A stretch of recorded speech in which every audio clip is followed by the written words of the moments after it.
Bionicle continues to be iconic. Last time we went over the first Bionicle movie, Bionicle the Mask of Light. In that we saw the adventures of Takua and the other Toa fighting against the Makuta. It was a good film, not perfect as there were multiple things that could have been improved, but the sequel did just that. Created in 2004, the sequel Bionicle Legends of Metro Nui came out quickly after the first movie's success, and in my opinion, it was an improvement big time. Don't get me wrong, I like the first one, but the visual, story, and the characterization are all upped in this one. And really, this movie isn't continuing the story, but looking back. Remember the old guys from the first movie? This movie is about them when they were Toa defending the metropolis that was Metro Nui. Yeah, the storyline for some reason went back to tell the story about these Toa. With all that said, how does this film hold up? I'm Rocko from Reamlore, and let's dive in. By the way, if you enjoyed this video, make sure to like and subscribe because we upload videos just like this one on our Reamlore channel. We start off with narration from Turaga Vakama from the last movie. Using temple blocks, he tells us about the time before time. The story now is they thought the Toa would protect them, but they all fell because of the Makuta, who wanted to take over the world. We open with one Toa grabbing some artifacts from a temple when some bad guys arrive, saying he's the last Toa. Our Toa is Toa Lee Khan, played by Michael Dobson, and while he doesn't get much screen time, I do enjoy his war veteran character. Hunting him are the evil Dark Hunters Kreka, also played by Michael Dobson, and Nadiki, played by Paul Dobson.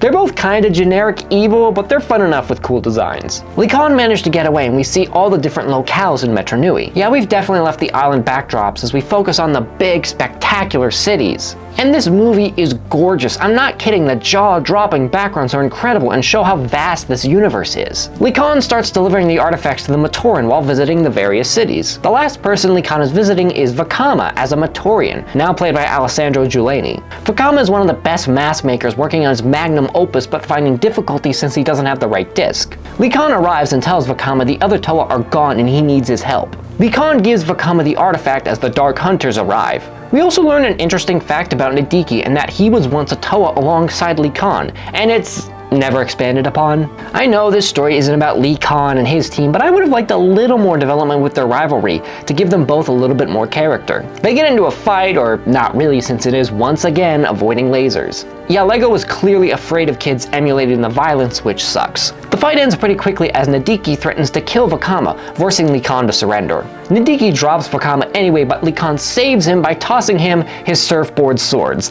I love that that's a thing now. As Vakama escapes, he gets a vision of Lee Khan telling him to save the heart of Metro Nui using the artifact. Snapping back to reality, Vakama says this is all his fault and gives a Darth Vader "No!" Vakama returns to his workshop and realizes the artifact is a red crystal wrapped with a map to somewhere. This is when Turaga Duma shows up, played by Gerard Blunkett. He's like the president of Metro Nui and says Vakama shouldn't blame himself for Lee Khan being captured. He's not a Toa. Duma is here because of the Mask of Time, which is what Vakama was working on earlier. Vakama says it's been difficult to craft because he can't get great discs without a Toa. Duma still tells him to bring it to the Colosseum in time for the Great Contest. After Duma leaves, Vakama follows the map to the Great Temple, where he bumps into the other Matoran Lee Khan visited, carrying crystals like Vakama. They go over to this panel thing which starts summoning a hologram and they insert the crystals. It's a message from Lee Khan who tells them to protect Metro Nui. Lightning spews out of the hologram that transforms them all into Toa. They're all super psyched about becoming Toa and try out their spiffy new weapons. This is a good time to introduce everybody. We have Nokama played by Tabitha St. Germain, Matau played by Brian Drummond, Onua also played by Brian Drummond, Wenua also played by Paul Dobson, and Nuju played by Trevor Duvall. They all have defined personalities which I really like. Plus, unlike the last movie, this one is all about the Toa. Sadly, as we'll see, only 3 of them get a lot of screen time, but hey, what can you do? They all ask Vakama what Lee Khan wanted them to do, and Vakama explains they have to defeat the darkness and protect the heart of Metro Nui. This is when he gets a vision of Metro Nui destroyed and the great discs getting flung at him. Yeah, the vision thing is a bit strange. We never learned why Vakama has these visions, and that's a mistake of the film. This is a chance to expand the lore of Bionicle. After explaining what he saw, Wenua chimes in saying if they find some great discs, it will prove they are worthy Toa. The only one who questions this is Onua, who is a piece of work. Yeah, he has a jerky persona, and that would be fine if he had an arc, but that doesn't really happen. He just bro-fists Wenua at the end. They all had out, but a bird was listening to them. We get the fun montage of the Toa getting the great discs by going on all these adventures in their homelands. At the Coliseum, Duma tells the Matoran that Lee Khan is gone, but they should rely on him and his army from now on, not the Toa. Yeah, it's pretty obvious Duma is the bad guy, especially when the bird from earlier tells him about what's happened. Our Toa enter the Coliseum and present the discs, proclaiming themselves as the new defenders, but Duma says that they need to prove themselves. Turns out the Coliseum floor can rise and fall, so that's what happens, beating the Toa to a pulp. This was set up as an impossible task to show the Matoran these Toa aren't worthy. Duma spins a narrative that these Toa attack Lee Khan and tries to trap them with the help of the Dark Hunters. Nuju, Wunua, and Onua get stuck in this pit while Vakama brings down the Lee Khan statue, allowing he, Nakama, and Matau to escape. They do so by swimming in this river stream with the Dark Hunters following behind. Back with Duma, we find out who he's working with, Makuta, who wants the Mask of Time for himself. Nadiki and Kreka don't feel like chasing the Toa down, so they reverse the stream to bring them back to the Coliseum. By working together, Vakama's team manages to escape, and we see the other Toa meeting with a masked Daraga. Vakama gets another vision, but it's not that important since they are all about to fall to their deaths. They swing to a nearby tower, and Matau figures out he can fly with both swords. While messing with the Great Discs, Vakama figures out they could be merged together before he sees Lee Khan's spirit star. Vakama says if his star is in the sky, Lee Khan is still alive, and they head out to find Lee Khan since he'll know what to do. They hitch a ride on these bug transports carrying strange storage containers. Vakama gets another vision where he sees the Matoran being loaded up inside of these containers. Back with the other Toa, the Turaga tells them if they want to get out of here, they need to master their mask powers. While riding on a transport, Nakama tells Vakama he's a Toa now, but he doesn't think so. He says he's just a freak with strange dreams and that Lee Khan made a mistake choosing him. If you haven't figured it out yet, Vakama has the big character arc of this movie, thinking he's not worthy to be a Toa. It's simple but effective. It's the sort of thing you couldn't really do in the last movie since the Toa there have been Toa for a while. They arrive at Po Metru but no one is around, which is strange because builders never leave their homes. Nadiki and Kreka arrive and they get into a fight before a herd of Bionicle rhinos wreak havoc and take out the Dark Hunters. As for the Toa, they are saved by Nakama, who uses her mask power to communicate with the rhinos. Her power is she can talk to animals, and the rhinos thought they were working with the Dark Hunters terrorizing their homes. This is a good time to mention Nakama and Matau because while they don't have character arcs, they do share a boatload of screen time with Vakama. Matau is very much comic relief as in he can't go 2 scenes without getting slapped around like one of the Three Stooges. He is really fun though, which is why I like the guy. Nakama meanwhile is unfortunately nothing, the girl in the boys club. She has a studious personality as a teacher, but other than that, she doesn't have much going on for her. The rhinos mention they saw where Lee Khan was taken, so they all ride off to find him. Meanwhile, the 3 Toa in prison are doing seemingly pointless tasks, moving rocks and walking around blindfolded. They all get pretty fed up with this, but after a while, Onua and Nuju both discover their mask powers. Onua can mind control people, and Nuju can use telekinesis, creating an opening for them to escape. So this is a good time to mention these characters, or rather their lack of character. Say what you will about the previous film and how little it focused on the main Toa, but in the few scenes we had, we got a feel for their personalities because they each had a cool moment to shine. Here though, these 3 being locked up was a mistake. They need some cool scenes to show off their personalities. Back with Vakama's team, they are storming the fortress where Lee Khan is supposedly held, with the aid of the rhinos. The Dark Hunters arrive to run defense, but this is when Matau discovers his mask power, the ability to shapeshift into anyone. He tricks the Dark Hunters before regrouping with the others to storm the fortress.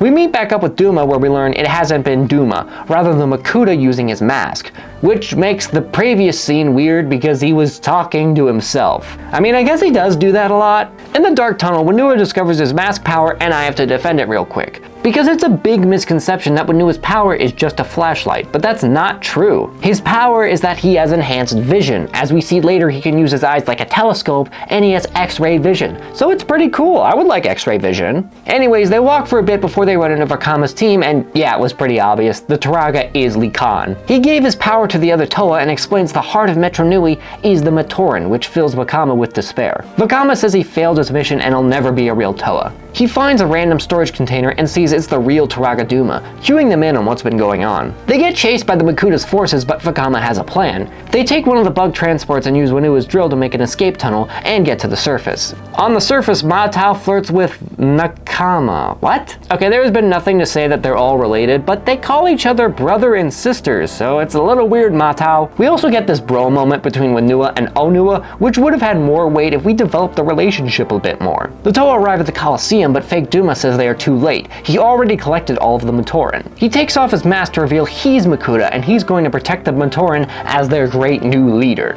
Makuta rides to the top of his super menacing tower and casts a stormy shadow onto Metro Nui. This is when Wunua shows off his X-ray vision, so there, are you happy? It's not just a flashlight. They go below to get to the Matoran as Makuta creates a big storm for himself. They can't take all of the Matoran now, but they take as many as they can. We also find out what Makuta is doing. He's using this super creepy red hand made out of smoke to grab his minions. He grabs his bird first before grabbing the Dark Hunters, using their bodies to construct one for himself. While transporting the Matoran on water, Vakama has finished the Mask of Time and realizes this is what Makuta wanted this whole time. He's here to collect now as Makuta flies over in all his glory, now with cool wings. Makuta brings up these water towers to stop them, but the Toa work together to avoid them. Nuju floats Vakama up to the Makuta as he tips the transport over. Vakama shows off the Mask of Time and Makuta tries to sway him over to the dark side, but Vakama finally accepts his duty as a Toa. He equips the mask, but even with it, Makuta is too strong. He's about to absorb Vakama, but Lee Khan rushes in to defend him, sacrificing himself. The Mask of Time falls, which is why Makuta leaves to give them a moment.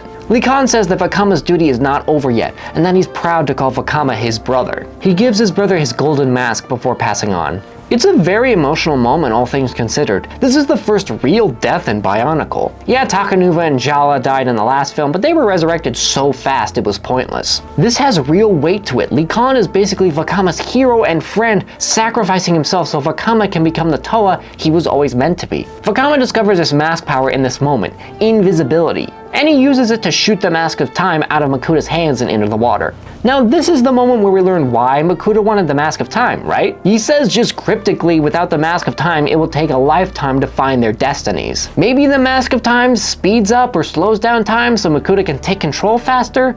I don't really know, it's never explained. I don't even know why the Mask of Time was a thing to begin with if they were never going to expand upon it. Again, they get into a fight, but it's just Vakama sneaking around with his invisibility, tricking the Makuta into hurting himself. Okay, while the lack of fights is bad, I do appreciate the team coming up with creative ways to get around the strict limitations. Vakama reveals himself, but it's another trick as Makuta accidentally grabs a stone pillar and crushes himself against the wall. He's not defeated, however, but as soon as the other Toa arrive, they all unite their powers and seal the Makuta into this crystal prison thing. After that, 6 spirit stars enter the sky. It's the great spirit Matanui telling them they are worthy of being Toa. All hail Matanui. In the epilogue, the Toa take the Matoran to the island of Matanui. Vakama says Lee Khan sacrificed his power for them, so they must sacrifice their power to free the Matoran. Vakama touches several capsules, which turns him into a Turaga. The rest do the same, becoming the Turaga from the last movie and freeing the Matoran. After giving the island its name, we get a cameo from Takua and Jala, as Vakama gives Jala Lee Khan's golden mask.